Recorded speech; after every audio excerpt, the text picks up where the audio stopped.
Peace, my people. You're tuning into I Must Be BUGN, where Black, gifted, and otherwise neurodivergent folks celebrate our special flavors. If you've ever questioned your perspective in a world built for the masses, welcome home. I'm your host, Sheldon Gay, and I appreciate you joining me on this journey as a late-identified Black, gifted man. Together, we'll rewrite the script on neurodiversity by celebrating our differences, challenging the status quo, and breaking free from old narratives that label us as deficient. In each episode, we'll explore the stories, experiences, and of course the curiosities of Black gifted adults and other neurodivergent people who are underrepresented or unidentified in a world where normal can also mean harmful. So continue with me on this journey of self-discovery, empowerment, and acceptance. I Must Be BUGN is creating safe spaces, sparking conversations, and making sure our voices are heard.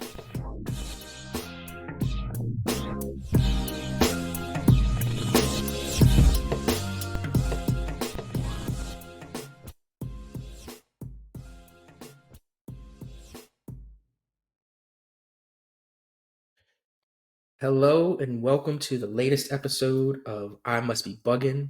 This is Sheldon Gay, your host. Today I've got a great guest with me. Really excited, particularly for this community. I always love to share space with you all. Always, so glad to be able to talk about this topic, to share our experiences. Please do continue to share this with your friends and family, your loved ones. And also with folks who, may want someone to come out and speak, to gifted and otherwise neurodivergent experiences, right? I'm happy to talk with folks about coming out and to speak to their school, to their church, to their organization. So for those that don't know, again, my name is Sheldon Gay. I use pronouns he, him. I am a 43-year-old Black man. I am wearing a black shirt that says Free Black Man. I have on my over-ear black headphones. I am, what some would call light brown skin. I have a mustache, a little tuft of hair that I like to call a goatee. I have black curly hair, and behind me is a series of black bricks. And so, yeah, that's it. And so let me tell you, about our guest today. Again, really excited. I connected with this brother recently and was so excited because our work is so aligned. And like I said, once we get into talking about it, you'll understand again why I'm super excited to have him here. So let me just tell you a little bit, again, about our guest, Reverend Nicholas K. Young, a Master of Divinity, a licensed social worker, is a dynamic pastor, licensed therapist, and former firefighter whose life's work bridges faith, mental health, and social healing. A proud graduate of Morehouse College, Princeton Theological Seminary, and Rutgers University, Reverend Young currently serves as the young adult minister at New Bethel Baptist Church in Washington, D.C., and is the founder of Black Boy Therapy, a mental wellness initiative equipping families and caregivers with tools to support the emotional well-being of Black boys. Reverend Young brings over a decade of frontline experience, having served as a mental health provider for both the Montgomery County and Prince George's County. I was almost tempted to say PG County. Sorry, that was like my DC life coming in there. Prince George's County Fire Departments as a chaplain in the U.S. Army National Guard. He is also the author of Carry the Caring Koala, a child's guide to therapy, and has spoken at institutions ranging from Carnegie Hall to Princeton University, on topics of trauma, purpose, and healing in the Black community. Everyone, join me in welcoming Reverend Nicholas Young. Hey. Before we started recording, you asked if I had the chance to really go through, and I have. And so your work, and I just want to start by saying I'm humbled and honored. I talked to a friend about one of your podcasts that we listened to, and I'm just happy to be in this space. Happy to be with a fellow co-laborer doing the work. Everybody, my name is Nicholas, and or Nick, and I go by he, him pronouns. I am caramel complected. I have a fade like Denzel Washington had in Training Day. And I behind me is a picture of El Malik Shabazz, who's most Mhm. notably Mhm. known as Malcolm X, and Mhm. um, I just find myself blessed to be here today, and I have on a black shirt, and yeah, and I'm happy to be here. Yeah, man. Thank you so much. Thank you for the shout out to both Malcolm X, and then again to the work, man. It's as I said, it's really powerful to be in a place with someone else who is, again, we're like arm in arm in Yep. this journey. And again, thank you for checking out the podcast, man. It's again, it's been a really important journey for me, and it's now bringing me to even bigger opportunities to influence larger groups of folks like Mhm. us. And so, Mhm. um, before I kind of like jump ahead, why don't you tell us a little bit about yourself, about your work, and maybe particularly tell us a little bit about the firefighter piece and things of that nature. But yeah, just tell us about you and your work. For sure, man. I'm a son. I'm a grandson. I'm a brother. I'm an uncle. I'm a friend, and I'm a child of God. And Mm, I work wise, I try to bring the things I think I got from my great grandparents and from my mom and from my church family growing up and from my own experiences, my mentors.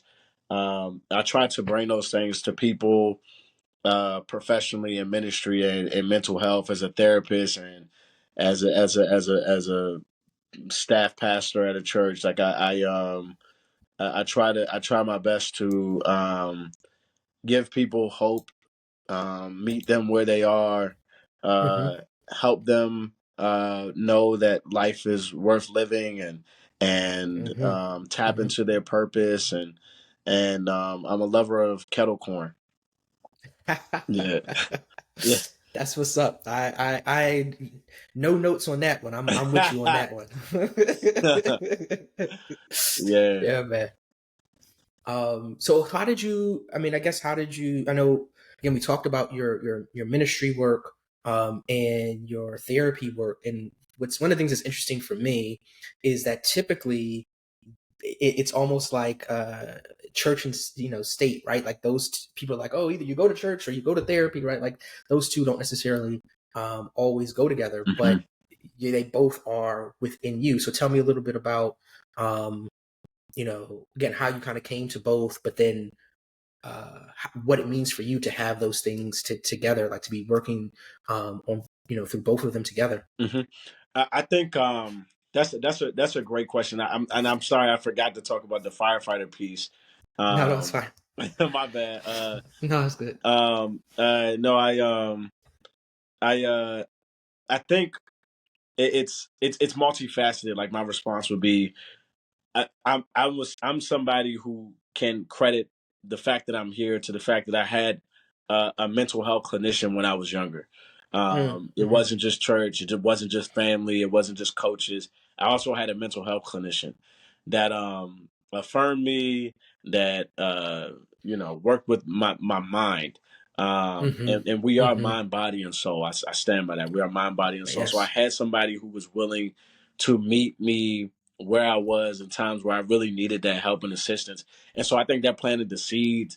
But even then, I didn't know that I would ever become a therapist. I think that what really what really solidified my desire to do it was being in ministry and recognizing how ill equipped I was for the work. Mm, mm, hmm, Um, I mean, as mhm, a therapist, I'm resource finding for people in our first couple sessions. So, like, do you have a faith family?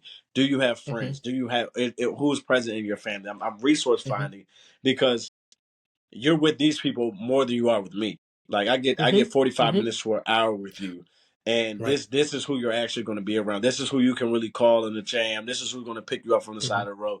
This is who you're with Right. at lunch. So I'm trying to find Right. out those people. And for people who I'm in ministry with, I'm on their list of resources, right? And Mm-hmm. I don't know how to address their mental health needs. I'm shooting from the Mm-hmm. hip and calling it the spirit. Mm-hmm. Mm-hmm. And so um when trying to deal with this idea of what does it look like to be excellent in my service to God and God's people, Mm-hmm. um I don't feel like I was prepared. And Mm-hmm. I did feel like the people needed more from me, more training from me, so that I Mm-hmm. could do an efficient work for them. Mm-hmm. Mm-hmm. Um and so I think it's a perfect marriage. In those offices, when people are calling me, I think most of the ministry is grief work. I'm not Mm-hmm. called. I do get the calls for graduations when you got your apartment, when you got the acceptance letter. I get those calls, Mm-hmm. but I would Mm-hmm. say Mm-hmm. 80% of ministry is grief work. Mm-hmm. Mm-hmm.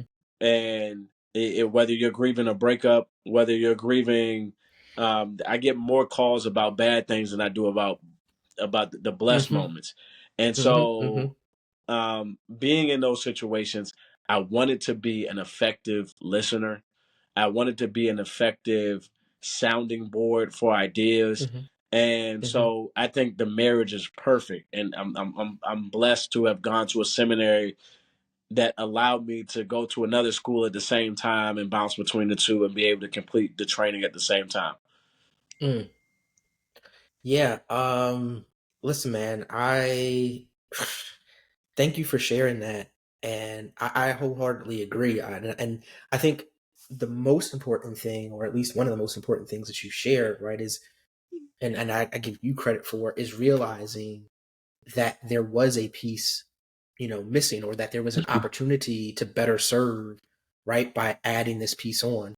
Um, because a lot of folks, again, will go in and think, all that I need, is just, whatever the scripture, and I, let me not say this in a blasphemous way, right? But I think that, you know, um, because I don't want anybody, Hmm. telling me, listen, Hmm. God is sufficient and all that great stuff, Hmm. right? But what I'm saying is that, as you mentioned, right, when you show up and folks, you need those skills to really be able to sit with people, Hmm. because a lot of, like you said, with this grief work, it's not just, um, you know, the people don't feel that warmth. They don't connect always to that spirit, and I'm saying that lowercase s and capital S, right? Um, they don't connect to that without you being able to really, again, properly hold space with them, and understand, and empathize, right, and validate, and all those good things. And so, I think it's super powerful for you to be able to marry both of those things. Hmm. um, and I will also say that I think excuse me, grief work, and I've talked about this in a couple episodes. Actually, have a episode, sorry, dedicated to talking about grief and its relationship to love.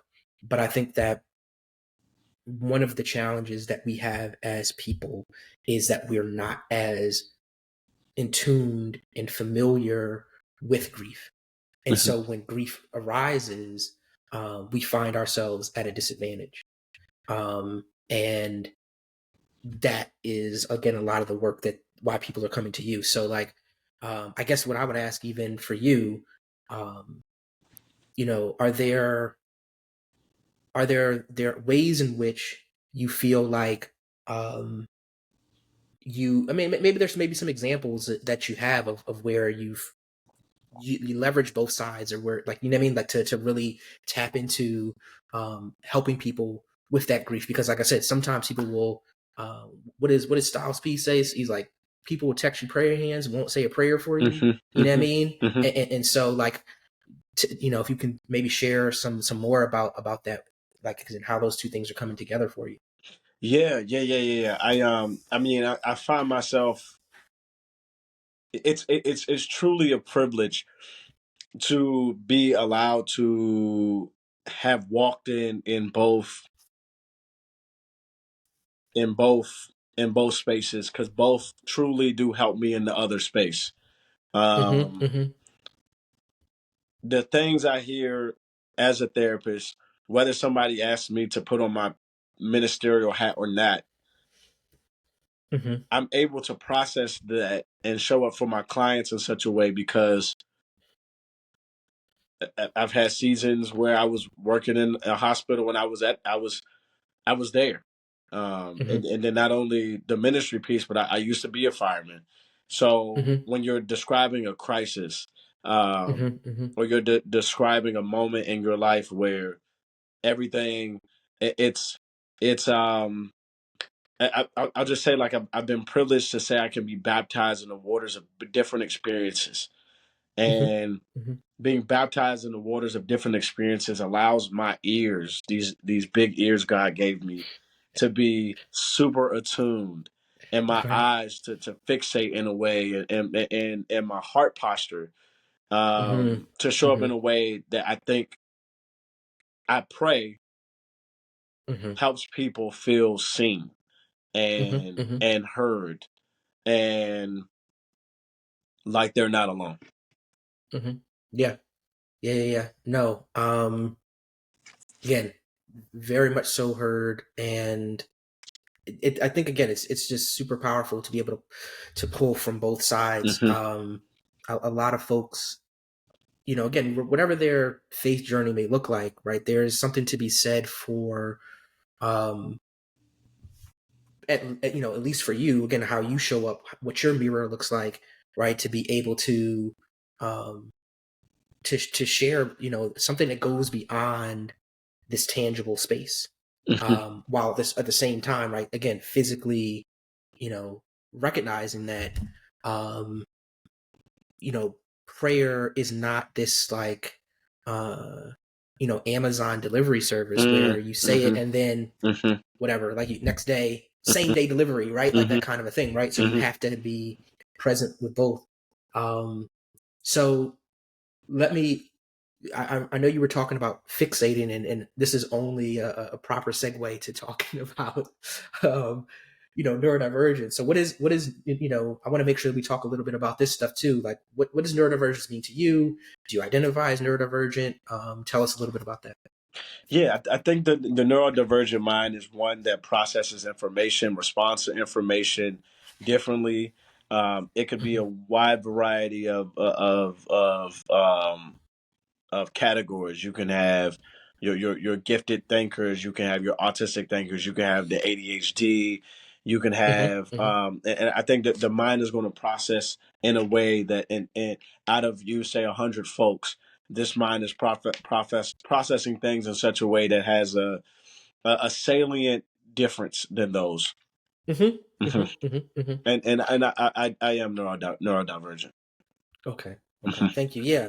No, I 100% agree. I mean, I'm always now particularly having conversations with folks, as they get to know me. I'm, networking or whatever, Hmm. and discussing neurodivergence. And it's interesting because, and this is why that for me, the work is so powerful, is that we're still running into issues where folks kind of hear neurodivergence Hmm. and they think, you know, very outdated things, right? And just think about it from a very pathologized and like negative perspective. But if you kind of look at it as you described, right, as this, way in which the mind may work in a way that, if I were to kind of just paraphrase or simplify, is not normalized, Hmm. right? And Hmm. so, that all of a sudden opens up the box. And I Hmm. think for those who are curious enough, right, that's like, okay, well, hold on, like, tell me Hmm. some more about that, right?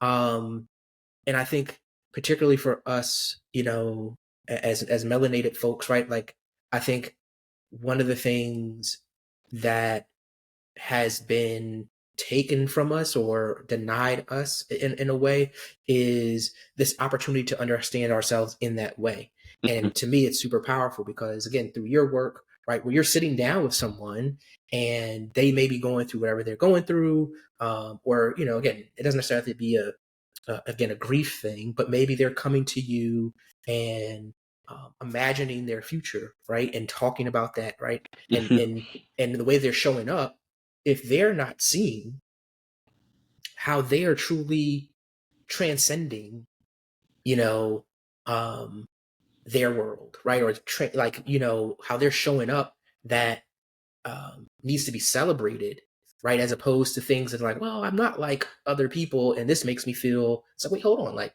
yeah, you might be different, but do you realize that this this allows you to see the world in a way that is super meaningful and super Mm-hmm. powerful and all that stuff, right? Mm-hmm. And again, that's for me. Like I said, it's melanated folks. I think a lot of that, because we don't, a lot of times we're not the ones getting diagnosed at the highest rates, right? We're not the ones who are being identified, whether it be gifted or, again, any other type of neurodivergence. The rates are certainly suppressed, and so there's these key parts of our identity that we don't get to fully play around with, even if you don't utilize the label, right? Or maybe you don't fully identify with whatever's going on, but even to have some piece that can help you see yourself a little bit more clearly.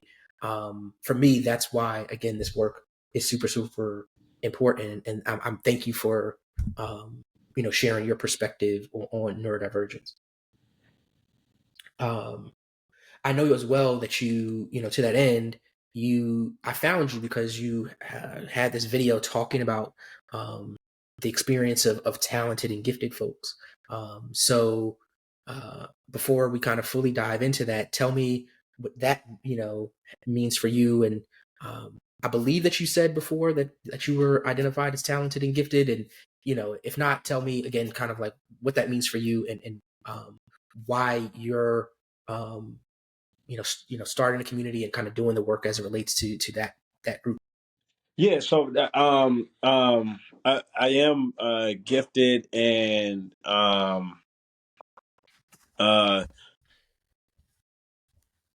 it was a random thought that made me make the video. So Mm. there was no like pressing catalyst. Mm-hmm.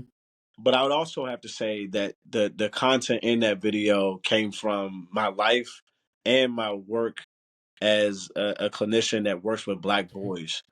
Mm-hmm. Mm-hmm. And Mm-hmm. then my exposure to disability studies. Mm-hmm. And um, uh, I remember one time, and there are a lot of people who have reactions to the video I put out, and there are people in the comments who are like, this isn't a disability, and I think that comes from, some people have said like it's because of they don't like labels. Some people have said like, Mm-hmm. it's not a disability to be cognitively advanced in any area. Um, and I don't claim to be an expert in disability studies, but when I was in grad Right. school, I do remember having a conversation, and I had said something along the lines of, "That's not a disability. That's a superpower." Mm-hmm. And the the the the stakeholders in the room understood my sentiment, yet Mm-hmm. responded by saying, "No, this is a disability because the society does not make space." Mm-hmm. Mm-hmm. And the Mm-hmm. society um, is not built for, and the society does not honor. And Mm-hmm. we don't run away from the term disability. And that's just what I gathered Mm-hmm. from that space. And then in having those conversations, I just kind of learned this framework of thinking about the ways in which the world excludes, the ways in which the world it's just simply not built for.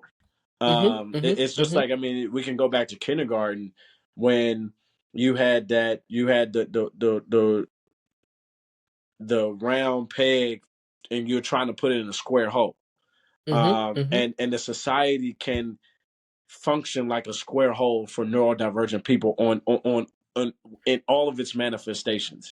Mm-hmm. Mm-hmm. What I think though happens, and I know this from my own experience, is that with giftedness, uh, with giftedness, because it's seen as a cognitive um, there's like you're cognitively advanced because of that. It People don't want to even frame that as a disadvantage, because that may have its advantages, and um, nobody wants to make space for that. But I wanted to put forward that actually is a disability. And in my research and in my deep dives and going through papers and looking at everything I could from other people, this is not something. It's not a um. It's not the most pleasant experience for those who have it. Most people I'm interacting with, and this is just anecdotal. I don't have numbers on what I'm saying, Right. but it has a lot of things that come with it that aren't even comorbidities. They're just things that come with it. You can drink too much water, and wipe out all your electrolytes, and if you Yes, think absolutely. to a certain capacity, this leads to increased probability of existential depression. Absolutely. In which as a therapist, if you are you're a higher risk for suicidal ideation, and when you think to this capacity, how do you function in romantic relationship with someone else? When you are good at pattern recognition, and you can amplify how things go, will you take the leap of faith and say yes to connection? And then there's another aspect to thinking too much, which is hypersensitivity. So uh um with the hypersensitivity, while your cognitive abilities may be here, your social and emotional abilities may not match up with that. And for a lot of gifted folks, you find yourself in this kind of lopsided place in terms of your intelligences, your emotional intelligences, your emotional intelligence, and your intellectual intelligence may be in two different places, and your life may be a reflection of that. Um, so making the video, by God's grace, like a lot of people felt seen and heard and understood by it. And one of the most important things that I have seen from the research I found was the importance of connection. That a lot of people who are gifted feel alone, and they always have felt alone. They were the kid that was assumed to be an adult, which makes you feel alone. You are the person at school who's always put in front of the class. That makes you feel alone. And so the solution to loneliness is community. And so Absolutely. we made the gifted, the TNG group. I think we're at like 200 people now, and people talking there all day, every day. Yeah. Transparently, I have it muted. Yeah, Word. Go that ahead. Go joke ahead. lasted for a week for me, bro. Yeah. Um, yeah, but I'm happy there are people who are making connections in there, trying to figure out and brainstorm how to make that space a more efficient place for everyone that's in it. But I'm grateful people have come. We meet every other Saturday, on Zoom, and we have these curated questions and breakout rooms where we just talk about our giftedness and how to live life as gifted, and we process things about our experiences. And so it's a blessing to have that group. Yeah. Yep. Yeah, man. So many things. Again, thank you for sharing all of that. And I couldn't agree with you more on everything, particularly kind of bringing it back to this point about disability.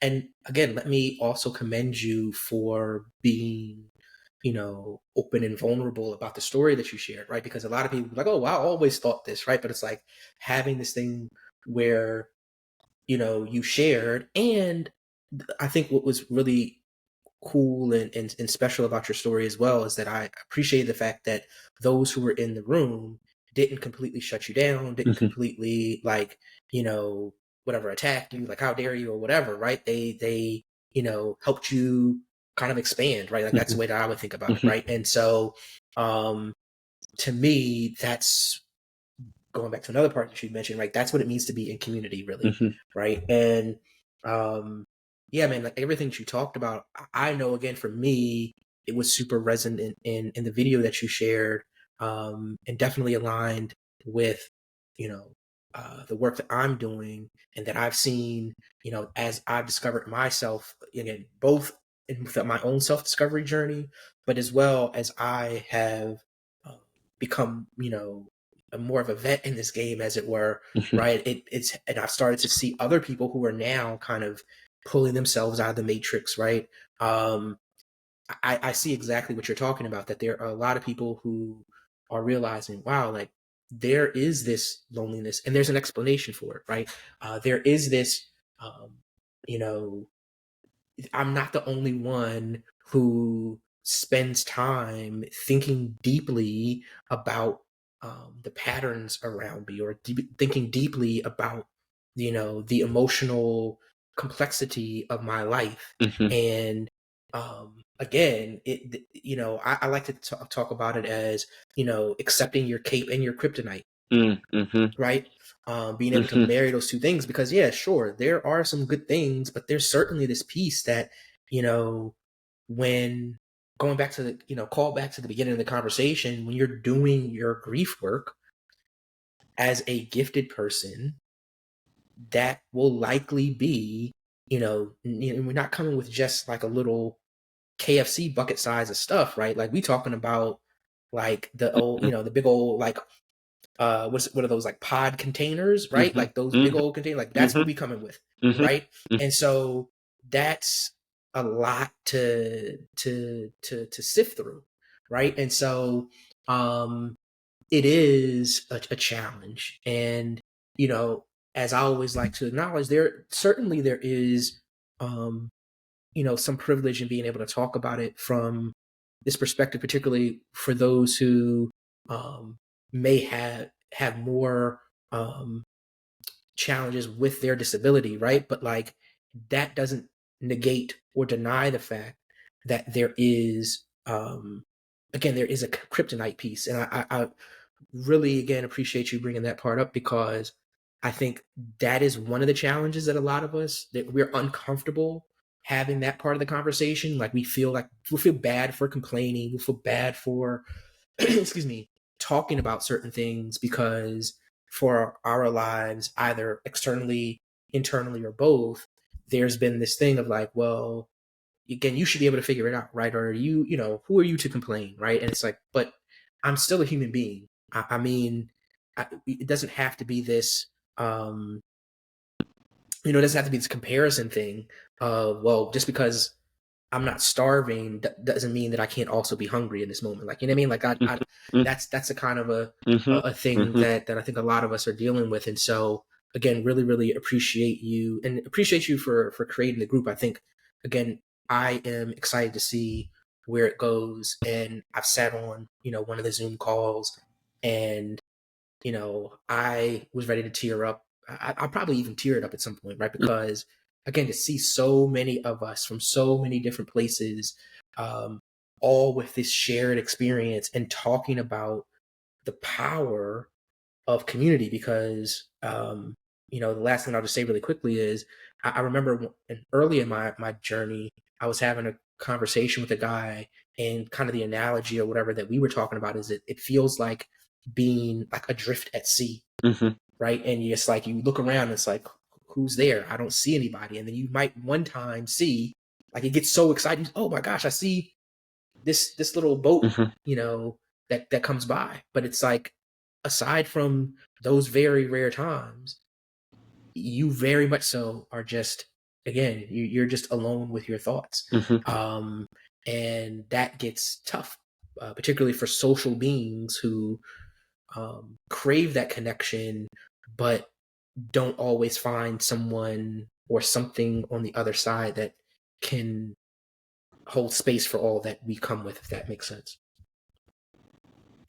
I didn't know if you had anything to add, but otherwise I'll move on to and it's move on to the next question to kind of go back a little bit, but Okay.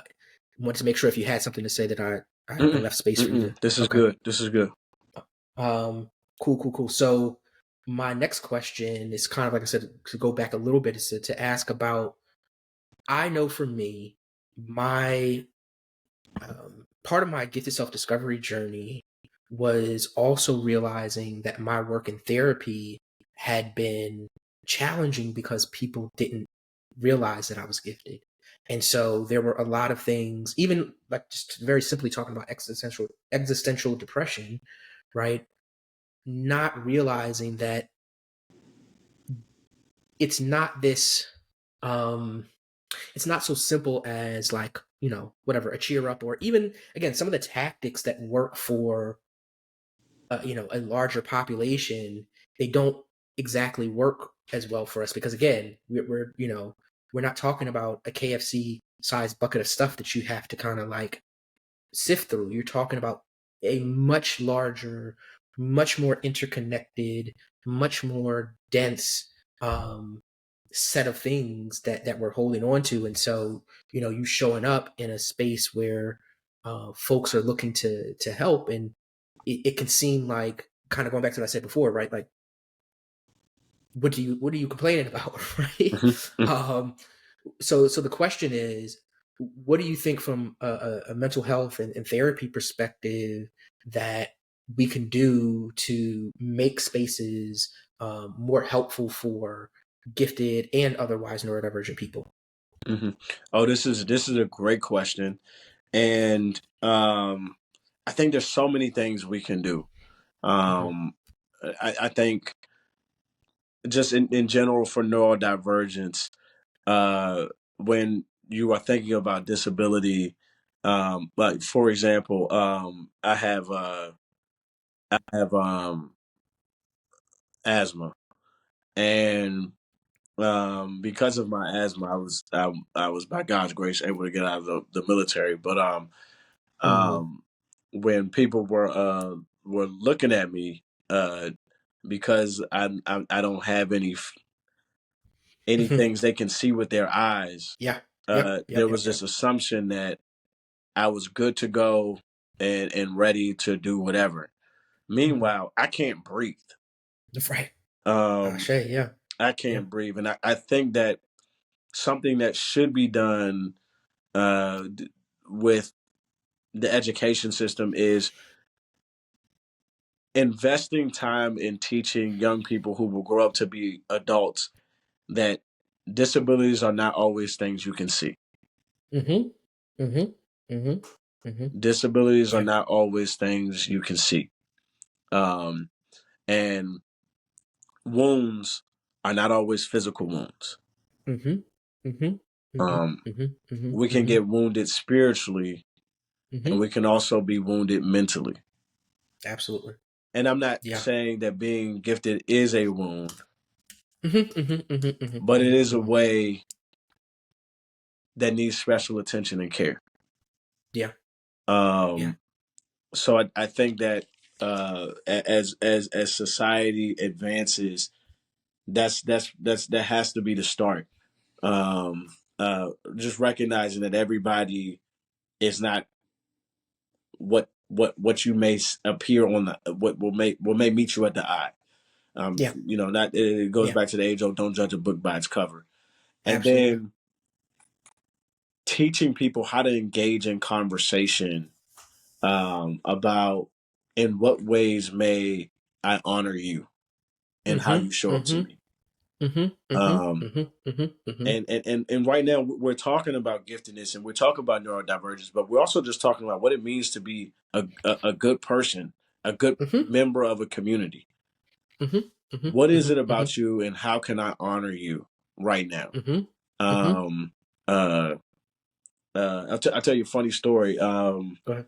Um, my earlier today, my my security system, the camera thing, that one of the things fell down, the sensor fell down, which Oh set shoot. off the Okay. alarm.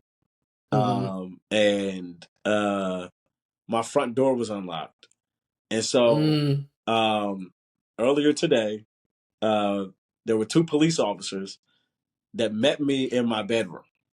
And one of them was like, "You need to get your ID. You need to get your ID." I'm half dressed, and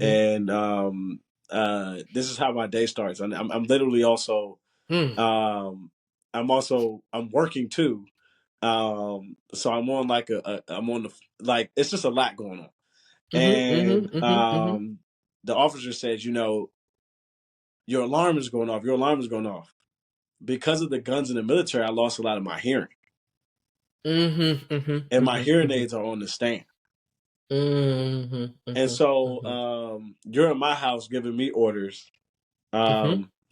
because we haven't been told how to honor people when you meet them. I couldn't even hear the own alarm in my own house upstairs. And I got 2 police officers up here. Right. And who knows how that could have gone. But that's just a very small example of all the harm we do to our fellow people by not starting with how can I honor you? Yes. With how I'm meeting you right now. Brother, man. Mind blown, and just running down multiple threads that you shared. I mean, first I would just say, like, I'm sorry that you had that experience. I can imagine that was, I mean, unsettling to say the least. Unfortunately, a lot of us have had encounters with the police, right? A lot of us, Black men have had encounters with the police in various ways, right? And you, like you said, you never know how stuff, is going to go in your own home even, right? So like we could have that whole conversation just off of that part, right? But so again, I'm sorry that you had that experience. I'm glad that it worked out, right? That you're here and safe and like I said, in good spirits and all that. I think the like super gold star and thing that I want to make sure that I put a big spotlight on as well is this piece about, honoring each other's humanity. What I say, when I'm talking to folks, either here on the podcast or, if I'm going to speak to different organizations, is that, really my work is about, helping people love themselves, understanding how other people are a part of that, like, capital S self, right? Like there's this community that is a part of who I am and a part of like how I am a part of this world. And then how do I then honor them that way? Because again, when I go and speak about, I know some people frankly probably get frustrated because they're like, okay, we brought him in to speak about, diversity and neurodivergence or whatever.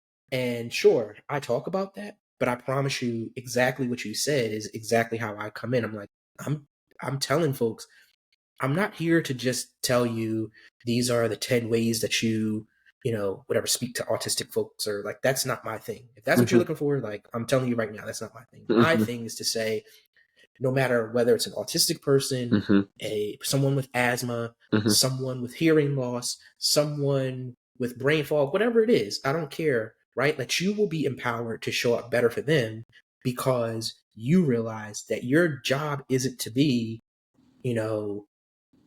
perfect or in control of every single thing. It's really to say, there's a human being on the other side of me.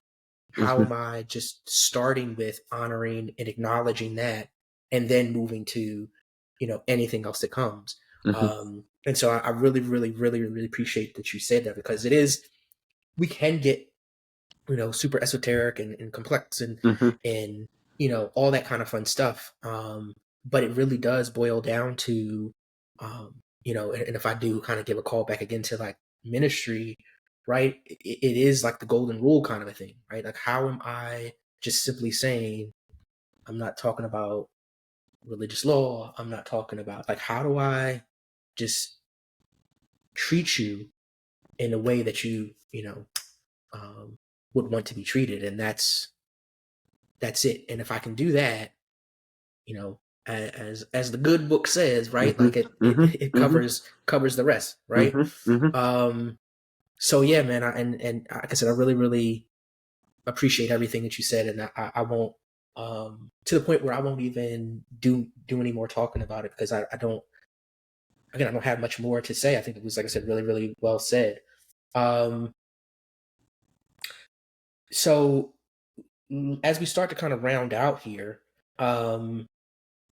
what are like two or three, right, keys to gifted healing and thriving that you might share with people? So again, thinking about the folks that you've interacted with in, you know, the group that you've created, your personal life, or even again in your personal work, you know, what are maybe, like I said, two things that you'd say, take this with you, that this will help you as you go forward? Yes. So my clients who are gifted, the very first thing I'm encouraging them to do is to find community. Mm-hmm, mm-hmm, mm-hmm. Um, to curtail the possible, I would actually say probable sense that you're dealing with and grappling with this incessant sense of loneliness. Mm-hmm, mm-hmm, Um, mm-hmm, mm-hmm, we need community. That looks mm-hmm, like, what are you intellectually interested in, mm-hmm, and finding community around that, whether that's going to lectures, whether that's engaging with people in the YouTube comments and creating mm-hmm, community out of that, finding community where you can honor that part of yourself. um and I think another thing is to take up space. mm-hmm, um mm-hmm, mm-hmm, um mm-hmm. uh Howard Thurman, in this book called the it's Meditations of the Heart. It's a Meditations of the Heart. Anyway, Howard Thurman writes this book. Okay. Go ahead. Go ahead. Hey yo. So I think it might be that one. Yeah. But in it, I know he talks about the difference between a swamp, a stream, and a river, and he's Mm, like, the reason life dies in swamps is because it does not have an outlet, mm, and so that life can survive in swamps, and you do get uh, life forms of all kinds in swamps. mhm, mhm, A lot of life forms can't survive there because the body of water doesn't have an outlet.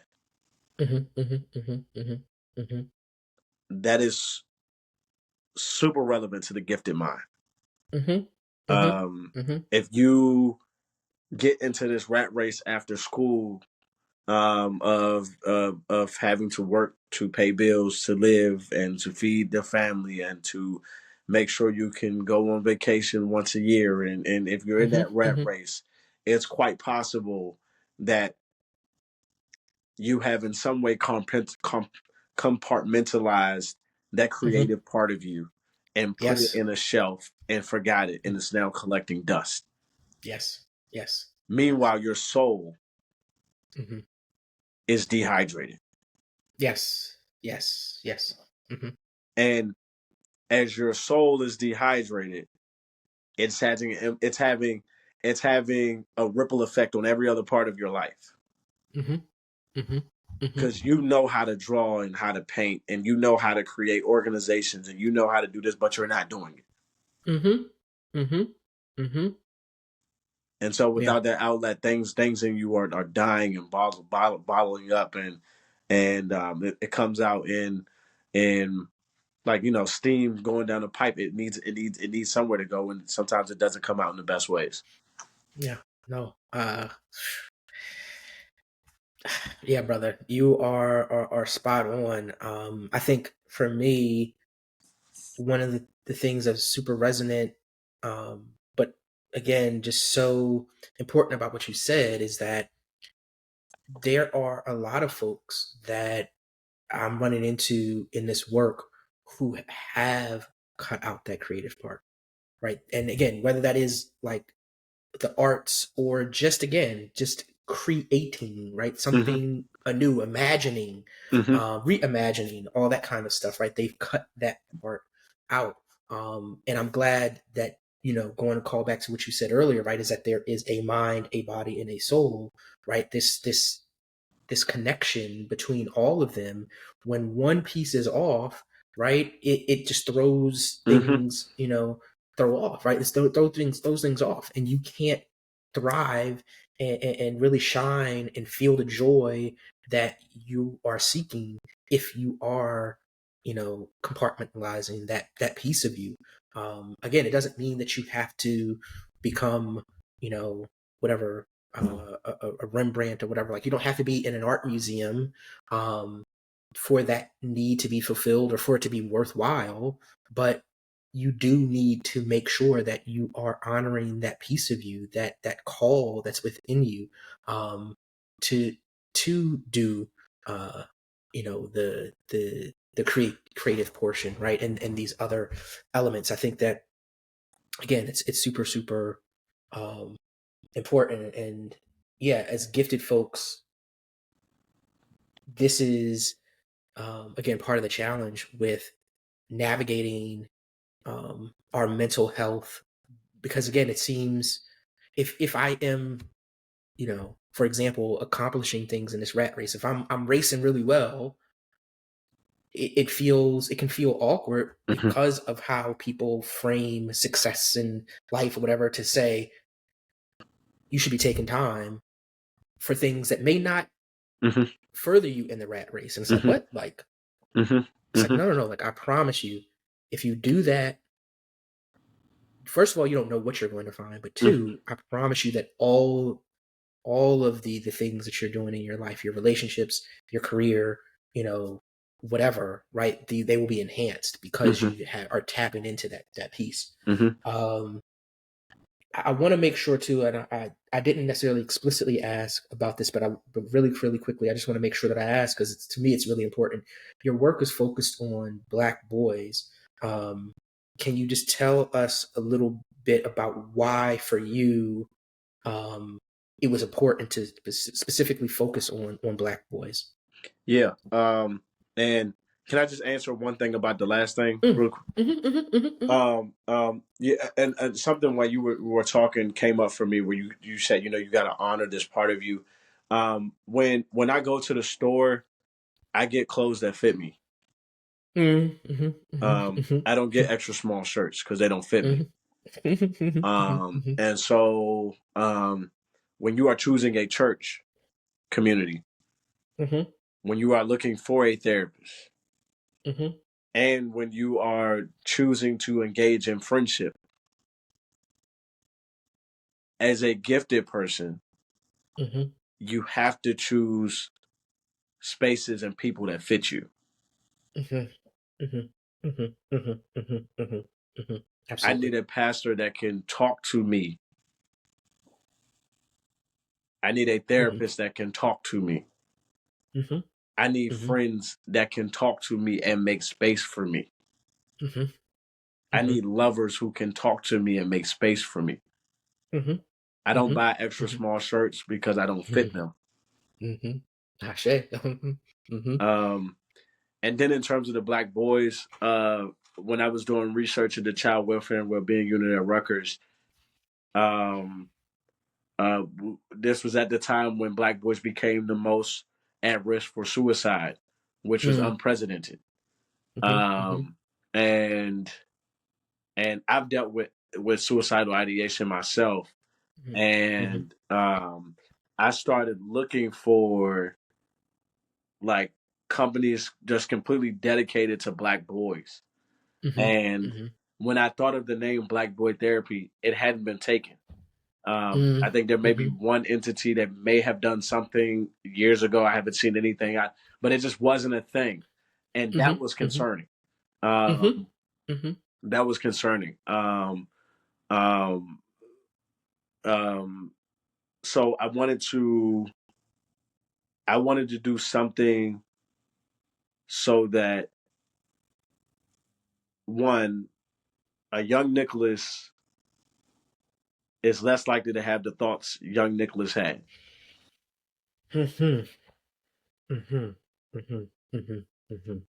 And Yeah. um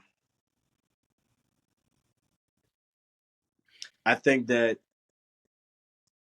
I wish I was 20 years old 30 years ago, because it should have been done yesterday, in Yeah. my opinion. Black boy Yeah. therapy should have been done yesterday. Yeah. It should be in every city. It every yeah. Um, because the black boys matter. Mm-hmm. Mm-hmm. Mm-hmm. They are smart. They are creative. They are productive, and beyond all those things, they're worthy just because they're human. I see. Yeah. Yeah. Yeah. Um, I'm really glad that I went back and asked that question, because I I mean, again, I can't agree with you more. I think separate, we'll get into a whole nother podcast if I really dig in deep, but I would just say that, you know, as we look to navigate our ways out of, various systems of oppression, including like patriarchy and different things of that nature, Mm-hmm. um, it's really important that we, first of all, start young, right? And make sure that the young folks are cared for and healed Mm-hmm. and equipped with the tools to face the things that they will face um, in the future, Mm-hmm. right? And I think that Black boys, um, for various reasons, are very much so neglected in that way. And so having folks dedicating their time to say, like, we need to again pour into this space, I think is um, super super important, because I think for me, and again in my work and my journey, my mental health journey, even, right, like I think one of the key things is tapping into young Sheldon and hearing what young Sheldon Mm-hmm. thought. Sometimes, right, when you go and listen to those shadow thoughts, those deeper thoughts, right, it's not always fun. But when you can honor what's beneath that, right, the real calling to say, young Sheldon needed this. Mm-hmm. He didn't receive it, but I'm going to give it to him today. Mm-hmm. And where I see that in others, I'm going to pour, into them. Um, you know, uh, Again, it's interesting because, like I said, it can be something so simple um, as, again, just demonstrating that you care, that you Mm-hmm. see a child, right? That is can be super super powerful. Um, so okay. L- Last thing I'll just say, if you have, one or two things that, and I guess to some extent talk about this a little bit, but um, I'll ask explicitly, are there one or two things that you wish that the world knew or built more capacity for?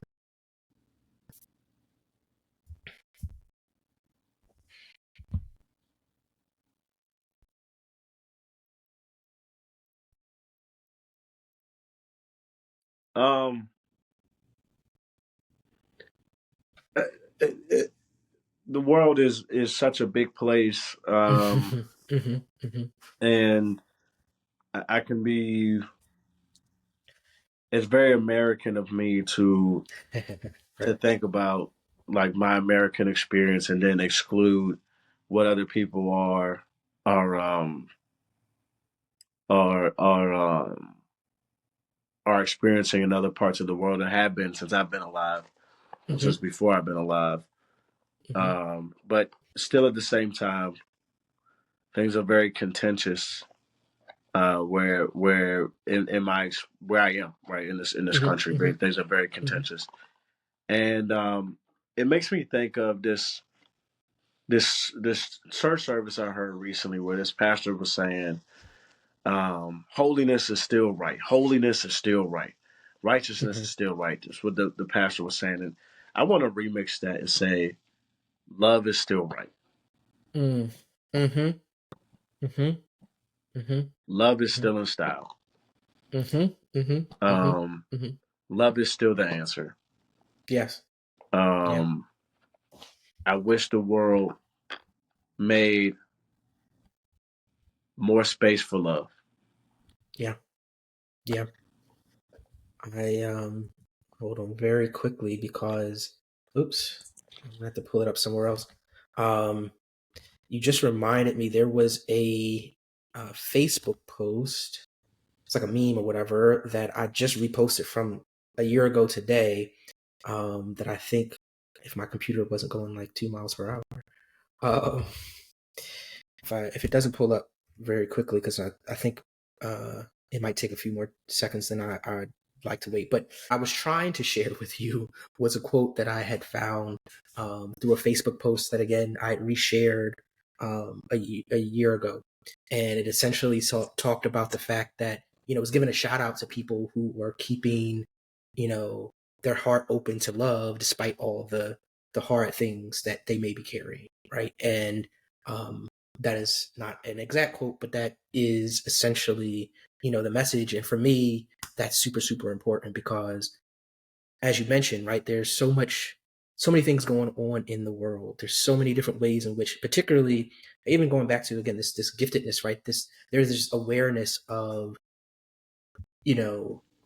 so there's an awareness of the individual things, but also in the ways in which all those things are connected, right? That is at a higher level.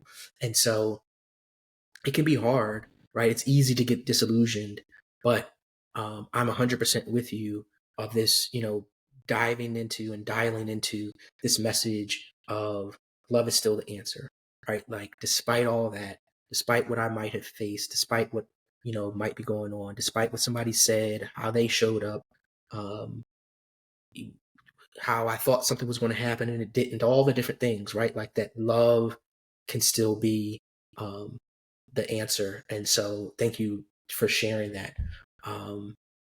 Before we have any more technical snafus, why don't you tell us again about your projects and how folks can stay connected with you? Everybody, I'm a TikToker and a Instagrammer, and I'm at Nick Young's Life on all social media platforms. Gotcha. Brilliant. Well, look, Nick, again, thank you so much for being here. You. Like, again, brother, we're going to definitely have to collaborate. Happy to, support your efforts, and we'll, talk some more about what that looks like, obviously. But thank you for joining us and sharing your voice here in this space. Man, I appreciate you so much for having me. I really do. I can't wait till it comes out. Yes, brilliant. I will definitely keep you posted. All right, man. Thank you. All right, man. All right. Peace.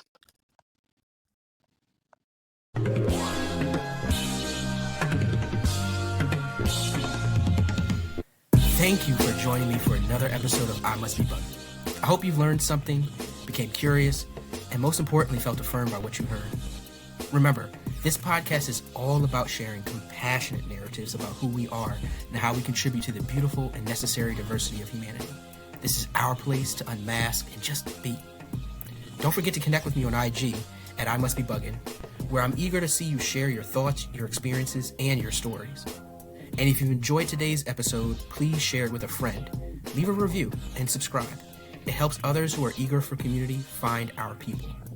So thank you again for being a part of the I Must Be BUGN community. I can't wait for the next episode. Until then, stay up and enjoy who you were meant to be. And remember, you're not bugging, you're brilliant.